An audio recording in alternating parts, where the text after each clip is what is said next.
దేవుని ఘనమైన నామమునకు మహిమ కలుగునుగాక. మన ప్రభువును రక్షకుడునునైనా యేసుక్రీస్తుల వారి యొక్క ప్రశస్తమైన నామమునకే మహిమ ఘనత ప్రభావములు యుగయుగములకు కలుగునుగాక. సర్వకృపానిధిగు దేవుడు ఆయన ఉచితమైన కృపను బట్టి మరొక శ్రేష్టమైన శుభదినములో దేవుని విలువైన మాటలు మనము ధ్యానము చేయుటకు దేవుడు మనకిచ్చిన ఈ గొప్ప సదవకాశమును బట్టి దేవాది దేవునికి మనం ఎంతగానో స్తుతులు చెల్లించబద్దులమై ఉన్నాం. దేవునిందు ప్రియమైన వార్లారా, ప్రతిదినము దేవుని వాక్యము వింటూ ఆత్మీయముగా బలపరచబడుతూ ఉన్నా దేవుని ప్రియబిడలైన మీ అందరికీ కూడా ప్రభు అయిన యేసుక్రీస్తు పేరట శుభవందనములు తెలియచేయచ్చు ఉన్నాను. బాగున్నారు కదండి అందరూ? ఆయన నిన్ను ఏమి చేయను, పిలిచి ఏమి చేయను అని మార్కు రాసిన సువార్త 10వ అధ్యాయం 49వ వచనములో ఆయన ఎరుకో పట్టణము గుండా వెళుతూ ఉన్నప్పుడు తీమయ్యి కుమారుడైన భర్తిమయ్యి, గురుడివాడు, భిక్షం అడుక్కునేవాడు, ఆ దారి గుండా ప్రభు వెళ్తున్నాడు అని తెలుసుకొని కేకలు వేయడం ప్రారంభించాడు. దావీదు కుమారుడా, నన్ను కరుణించు కరుణించు అని. చాలా మంది నివారించారు. ఆయన రే అరసద్దు, కేకలు వేయొద్దు అన్నారు. వారు అనే కొద్ది మరీ ఎక్కువ బిగ్గరగా కేకలు వేశాడండి ఆయన. చివరికి ఆ స్వర కేక దావీదు కుమారుడి చెవులోనికి వెళ్ళింది. ఆయన నిలిచి వాని పిలిచి, ఏం కావాలబ్బాయి అని అడిగాడు. నాకు చూపు కావాలని అడిగాడు. దృష్టి పొంది ఆయన అడుగు జాడల్లో నడుచుకుంటూ వెళ్ళాడు. ఆ విషయాలు మనం చూస్తూ ఆయన నిన్ను ఏమి చేయను అంటే రక్షించును అని, విడిపించి రక్షించును అని, తన దూతలకు ఆజ్ఞాపించును అని, నిన్ను ఆదుకొనును, నిన్ను హెచ్చించును, నిన్ను విడువడు ఎడబాయడు, నిన్ను ఆశీర్వదించును, ఆయన నిన్ను నడిపించును అన్న అమూల్యమైన విషయాలు చాలా చూసాం మనం. ఆయన నిన్ను అనే పదం మీద చాలా మాటలు ఉన్నాయి. అయితే ఒక భాగాన్ని మనం చూసాం. ఆయన రక్షించడము మాత్రమే కాదు, ఆయన నిన్ను ఎలా పరీక్షిస్తాడు, ఆయన నిన్ను ఎలా పరీక్షిస్తాడు. హెబ్రీయులకు రాసిన పత్రిక 12వ అధ్యాయము ఆయన నిన్ను ఎలా పరీక్షిస్తాడు. శోధిస్తాడు కాదు సుమా, పరీక్షిస్తాడు. 12వ అధ్యాయము 5-6 వచనాలు కలిసి ఉన్నాయి. ఒకసారి మనం చూద్దామా? నా కుమారుడా, హెబ్రీయులకు రాసిన పత్రిక 12:5-6. నా కుమారుడా, నా కుమారుడా, ప్రభువు చేయు శిక్షను తృణీకరించకుము. ఆయన నిన్ను ఆ గద్దించినప్పుడు, మాట వినండి ప్రియులారో, ఆయన నిన్ను గద్దించినప్పుడు విసుకకుము. ప్రభువు ప్రభువు తాను ప్రేమించువానని శిక్షించి తాను స్వీకరించు ప్రతి కుమారుని దండించును. చాలు. ఆయన నిన్ను ఎలా పరీక్షిస్తాడు అనే లేఖనాన్ని చూస్తున్నప్పుడు ఆయన నిన్ను ప్రేమిస్తున్నాడు కాబట్టి నీలో ఉన్న బలహీనత ఏదైనా సరే సరిచేయడానికి, అక్కడ మాట బాగా చక్కరాయబడింది. ప్రభు తాను ప్రేమించు వారిని శిక్షించి తాను స్వీకరించు ప్రతి కుమారుని దండించును అనే మాట అన్నాడు. ఆయన నిన్ను గద్దించినప్పుడు విసుగకుము అన్నాడు. దేవునందు నాకు ప్రియమైన వారలారా, ఆయన నిన్ను ఎలాగ పరీక్షిస్తాడు అనంటే ఆయన నిన్ను గద్దిస్తాడు. గద్దించినప్పుడు నువ్వు విసుక్కుంటున్నావా, స్వీకరిస్తున్నావా పరీక్షిస్తాడు. ఇశ్రాయేలు జీవితంలో మొదట 2 రాజులు ఉన్నారు. ఒక ఆయన సౌలు, ఒక ఆయన దావీదు. ఇద్దరిని గద్దించాడు దేవుడు. ఇద్దరిని గద్దించడానికి వాడుకున్నది తన సేవకున్నే. గుర్తుపెట్టుకోండి ప్రియులారా. ఇప్పుడు ఆయన నేను గద్దించాలి అని అనుకుంటే నాలాంటి సేవకురాలను నిలబెట్టే గద్దిస్తాడు సుమా. ఆ గద్దింపులో నీ మీద చాలా ప్రేమ ఉంది ఆయనకు. అందుకే గద్దించినప్పుడు నువ్వు విసుక్కుంటున్నావా, స్వీకరిస్తున్నావా? మొదట సౌలును గద్దించడు. ఏం నువ్వు చేసింది? అమాలేకీయులను నేను పూర్తిగా సమూలంగా భూమి మీద ఉండకుండా తుడిచిపెట్టమన్నాను. అందులో బలిచిన కోడలను పొట్టేనులను తెచ్చుకోమని చెప్పాను. నేను దేవుడికి బలి ఇవ్వడం ముఖ్యమా, మాట వినడం ముఖ్యమా అని సమూయేలు అన్నాడు. జనుడు చెప్తే చేశానంటాడే తప్ప, అయ్యో నేను ఎంత అవివేకనండి, గాడిదలు ఎదుక్కోవడానికి పోయిన నా బతుకును మహారాజు స్థానంలో నిలబెట్టిన దేవాది దేవుని మాటను నిర్లక్ష్యం చేశాను. సమూయేలు గారు, నా తరపున మీరు నా పాప పరిహారము నిమిత్తమై ప్రభు పాదాలు పట్టుకోండి, నేనేం చేయాలో చెప్పండి, నా తప్పిదాన్ని సరి చేసుకుంటాను అని అనలా. అయిందేదో అయింది. జనులందరూ బలి కోసం ఉన్నారు. వారి ఎదుట నా అవమానపడకోకుండా వచ్చి నువ్వు బలి చేసి నన్ను దీవించి వెళ్ళు అంటాడు. పశ్చాత్తాపం లేదండి. దేవునిందు నాకు ప్రేమైన వారలారా, ఆయన నిన్ను గద్దించున్నప్పుడు నువ్వు విసుకుంటావా, కసురుకుంటావా?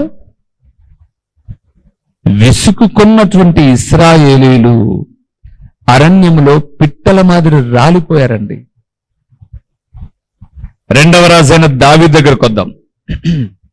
ఆయన ఒక తప్పు చేశాడు.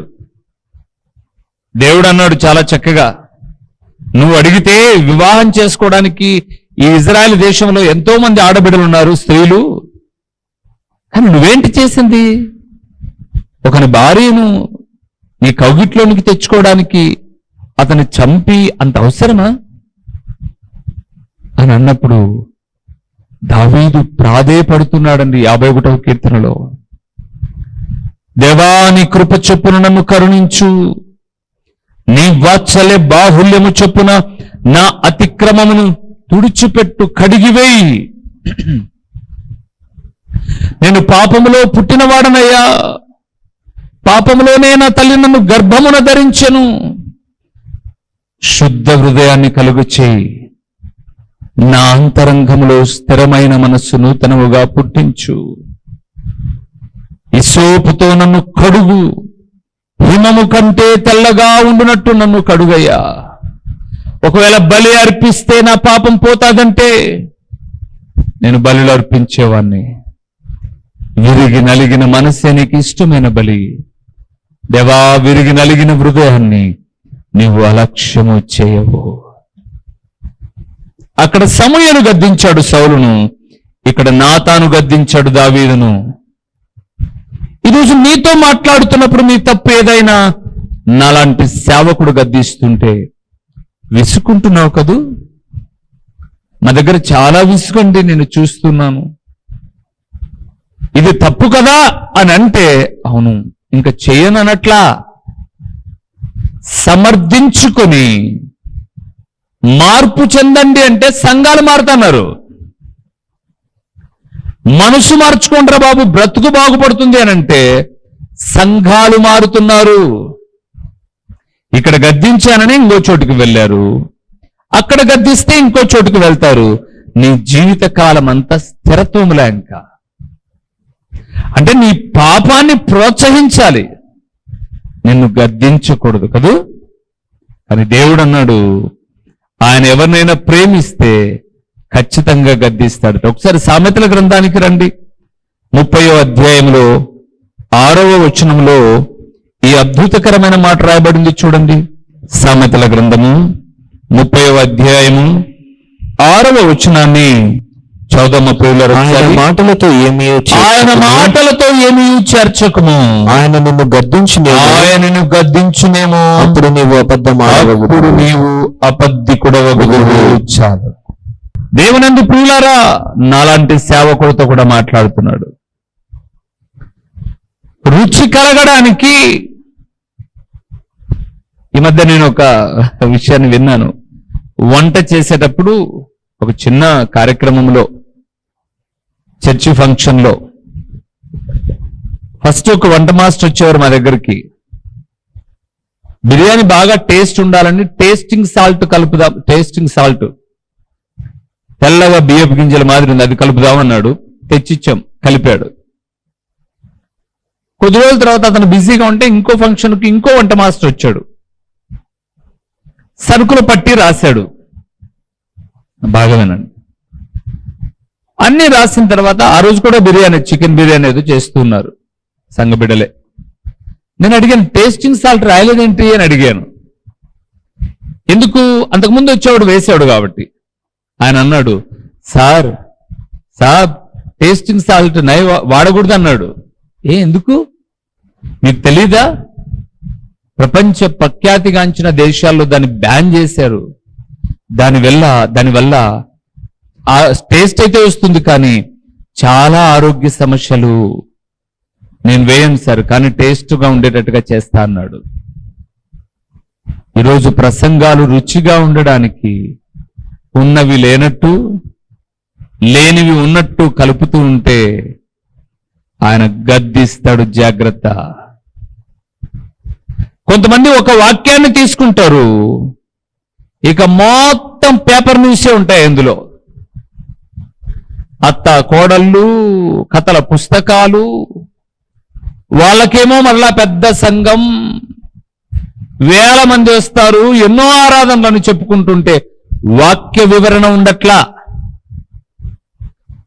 లోక సంగతులన్నీ చెప్పి లాస్ట్ లో అలాగ వాక్యాన్ని జోడించి దట్స్ ఆల్ క్లోజ్. దేవుడు అన్నాడు చూడండి, 30వ అధ్యాయం సామెతల గ్రంథం 6వ వచనంలో, ఆయన మాటలతో ఏమీయూ చేర్చమాకు. ఎందుకు చేర్చొద్దు?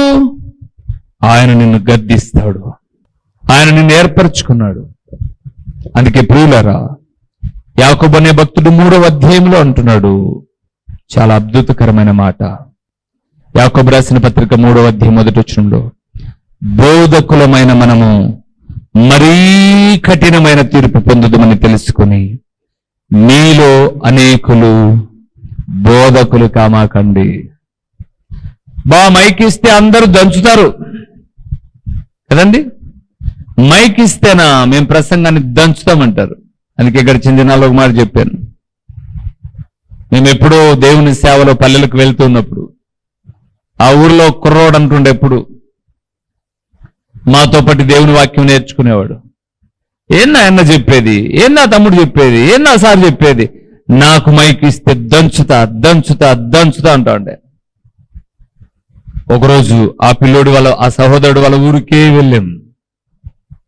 అప్పుడు మాకు వాక్యం నేర్పించే ఆ పెద్ద ఆయన అన్నాడు, రోజు వాడు దంచుతా దంచుతా అంటున్నాడు రా వాక్యము, వానికి ఏంట్రా బాబు మైకు దంచని అన్నారు.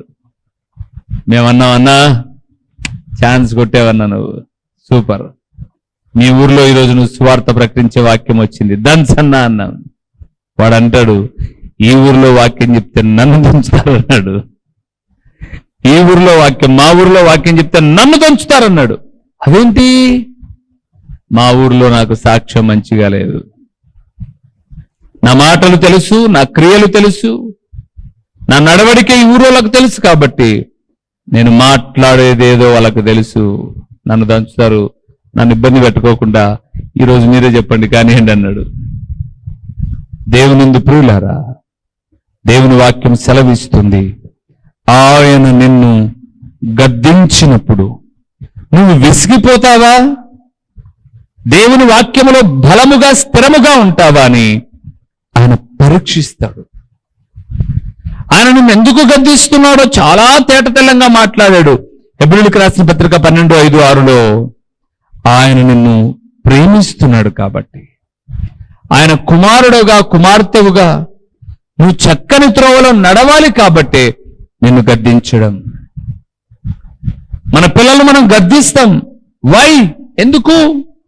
ఒకటే కారణం, వారు చెడిపోకూడదు అని, సమాజంలో తల దించుకోకూడదు అని. చెడిన లోకములో మన పిల్లలు ఒక కడిగిన ముత్యముగా ఉండాలని, లేదు మీరు గద్దించడం నాకు ఇష్టం లేదు అని అంటే పాడైపోయిన తర్వాత, లోకంలో నవ్వులు పాలైన తర్వాత ఇంకెప్పటికీ ఆ సాక్ష్యం రాదండి. ఇంకా నేలను ఒలికిన పాలు ఎత్తుకున్న పనికిరావు. జీవితాన్ని, సాక్ష్యాన్ని కోల్పోతే ఎన్ని చేసినా ఏమి లాభం ఉండదు. అందుకే ఆయన నిన్ను ఎలాగూ పరీక్షిస్తాడంటే, నిన్ను గద్దించినప్పుడు నువ్వు విసుకుంటావా లేదా అని పరీక్షిస్తాడు ఆయన. రెండవది చూద్దాం ఆయన ఏం చేస్తాడో. దానియేలు గ్రంథం 5వ అధ్యాయము 26వ వచనాన్ని ఒక్కసారి మనం చూద్దాం. 5వ అధ్యాయము 26వ వచనాన్ని టెకేల్ అనగా టెకేల్ అనగా ఆయన నిన్ను, ఎక్కడ చదివించిన మాట ఉంటుంది, ఆయన నిన్ను త్రాసులో తూచగా నీవు తక్కువగా కనబడితివి. నెబుకద్నెజరు యొక్క వారసుడైనటువంటి బెల్షస్సరు అనబడే రాజు, నెబుకద్నెజరు గారు కాలక్రమేణా చనిపోయాడు. ఆయన వారసుడుగా బెల్షస్సరు రాజు అయ్యాడు. ఆయన రాజు కాగానే 1000 మందికి ఒక పెద్ద విందు ఏర్పాటు చేశాడు. రాజులు రాణులు ఆ దేశంలో గొప్ప గొప్ప వారందరూ సమావేశమై ఆ విందులో పాలు పొంది ఉన్నారు. అలాంటి సమయంలో వారు మద్యము తాగడానికి, చిందులు వేయడానికి, హ్యాపీగా గడపడానికి పాత్రలు సరిపోక దేవుని మందిరంలోని పాత్రలు తెమ్మన్నాడో, మనల్ని మించిన దేవుడు ఎవర్రా అని అనుకొని తెచ్చుకున్నాడో తెలియదు. కానీ యెరూషలేము నుంచి నెబుకద్నెజరు తీసుకొచ్చినటువంటి దేవుని మందిరంలోని ఆ యొక్క పాత్రలను తెప్పించుకుని దానిలో మద్యం పోసుకొని తాగుతున్నారు. అప్పుడు ఒక అరచెయ్యి అని రాయబడింది, ఈ పక్క చేయలేదు, ఇంకా ఒక అరచెయ్యి వచ్చి గోడ మీద ఏదో రాయడం బెల్షస్సరు ఒక్కనికే కనపడతా ఉంది. ఇందులో అందరికి కనపడ్డట్టు లేదు, అక్కడ రాయడం కనపడింది. వెంటనే బెల్షస్సరు యొక్క కాళ్ళు చేతులు వణకడం ప్రారంభించాయి, భయపడడం ప్రారంభించాడు. ఆ రాతను చూశారు అందరూ. ఎవరు రాశారు? ఒక అరచేయి వచ్చి రాసింది. ఏమి రాశారు? ఎవరికి తెలియదు. ఆ ఊరిలో మాంత్రికులు ఉన్నారు, గారడికి దిగల వారు ఉన్నారు. నెబుకద్నెజరు కాలం నుంచి బాగా తిని పోషించబడినటువంటి దానియేలు బ్యాచ్లోనే చాలా మంది యవనస్తులున్నారు. దానియేలు పవిత్రంగా బ్రతికాడు. షద్రకు, మేషకు, అబేద్నెగోలు పవిత్రంగా బ్రతికారు. ఎవరు ఆ రాతను చదవలేకున్నారు, దాని భావాన్ని చెప్పలేకున్నారు. బెల్షస్సరుకు బీపీ ఎక్కువైపోయింది, ప్రాణభయం పెట్టుకుంది, చచ్చిపోతానేమో. ఏంటిది అరచే రాయడం ఏంటి? బెల్షస్సరు భార్య అంటుంది, అయ్యా ఇలాంటి క్లిష్టమైన పరిస్థితే మీ నాన్నగారి కాలంలో ఒకటి వచ్చింది, నెబుకద్నెజరు కాలంలో. అప్పుడు మన దేశంలోనే దానియేలు అనబడే ఒక వ్యక్తి దాన్ని సునాయాసంగా ఛేదించాడు. అతను ఇప్పటికీ ఉన్నాడు దేశంలో. నువ్వు అతన్ని పిలిపిస్తే ఈ సమస్య క్లియర్ అయిపోతుంది అని చెప్పింది ఆమె. వెంటనే బెల్షస్సరు దానియేలును పిలిపించాడు. నీకు ఏమేమి దానాలు కావాలనో చెప్పిస్తా, రాత దాని భావం ఏంటో చెప్పన్నాడు. నీ దానాలేదో మీ దగ్గరే పెట్టుకోనండి రాజుగారు, ఆ భావము ఆ మాటలు ఏంటో చెప్తాను నేను, వినండి అని. అయ్యా ఇక్కడ ఏమని రాయబడింది అంటే మెనే టేకెల్ ఉపార్ సిన్ అని రాయబడింది అని అన్నారు. అదే ఏంటది అని అన్నాడు. ఈ వాక్య భాగము మేమనగా 25లో చెప్పాడు. మెనే అనగా నీ ప్రభుత్వ విషయంలో లెక్క చూచి దాన్ని ముగించాడు. టేకేల్ అనగా ఆయన నిన్ను త్రాసులో తూచగా తక్కువగా కనబడ్డావు. పెరేస్ అనగా నీ రాజ్యము నీ యొద్ద నుంచి విభాగింపబడి మాదీయులకు, పారసీయులకు ఇయ్యబడును. అద్భుతకరమైనటువంటి వివరణ ఇస్తున్నాడు ప్రియులారా. ఆ మాట చెప్పగానే బెల్షస్సరు లేచాడు. హారము, మెడలో ఉన్న చైన్ తీసి దానియేలుకి ఇచ్చాడు. సాగిలపడ్డాడు. బాలే చెప్పావు నువ్వు అన్నాడు. అంతే కాని నేను తప్పు చేశాను అని మాత్రం ఒప్పుకోలా. దేవుని పాత్రలలో మద్యము తాగడం ఏంటి? క్షమించమని నా తరపున దేవుని ప్రాధేయపడు దానియేలు అని అడగల. అందుకే ఆ రాత్రే బెల్షస్సరు హతుడాయను అని రాయబడింది 30వ వచనంలో. ఓకే, ఇప్పుడు మన దగ్గరకు వద్దాం. దేవుడు ఈ 2026వ సంవత్సరం ఈ జూన్ మాసం వరకు నిన్ను నన్ను పరీక్షిస్తూ ఉన్నాడు. త్రాసులో పెట్టి తూస్తూ ఉన్నాడు. ఏమంటే మనం ఏదో ఒకటి కొనడానికి వెళ్తాం మార్కెట్కు. ఇప్పుడు త్రాసులు తక్కువలేండి, అన్ని కూడా ఎలక్ట్రికల్ త్రాసులు వచ్చేసాయి. దాని మీద పెడితే చాలు ఎన్ని గ్రాములు ఉందో కూడా క్లియర్గా నెంబరింగ్ వచ్చి చెప్తుంది కదండి. ఎలక్ట్రికల్ మిషన్స్ వచ్చేసాయి ఇప్పుడు. కానీ ఆ రోజుల్లో ఇప్పుడు కూడా చిన్న చిన్న అంగల్లో త్రాసు, ఇటువైపున కేజీ రాయి ఉంటుంది, ఇటువైపున కేజీ గోధుమ పిండో శనగిత్తనాలు ఏవో తీసుకున్నాం. తీసుకున్న వస్తువు సైడు కొంచెం తక్కువ మొగ్గుతే సంతోషం. ఒకవేళ రాయి తిక్కే గనక భారం ఉంటే వెయ్యి కొంచెం వెయ్యి అంటాం కదండి, కొంచెం వెయ్యి అంటాం. నేను అంటాను, దేవుడు త్రాసులో తూస్తూ ఉన్నాడు. ఎలా ఉన్నావు సోదరుడా? ఎలా ఉన్నాను నేను? ఆయన నిన్ను గద్దించినప్పుడు విసుగకు, ఆయన నిన్ను త్రాసులో తూస్తూ ఉన్నాడు. లెక్క ముగించక ముందుగానే ప్రభు పాద సన్నిధికి వస్తే పొడిగించబడుతుంది ఆయుష్.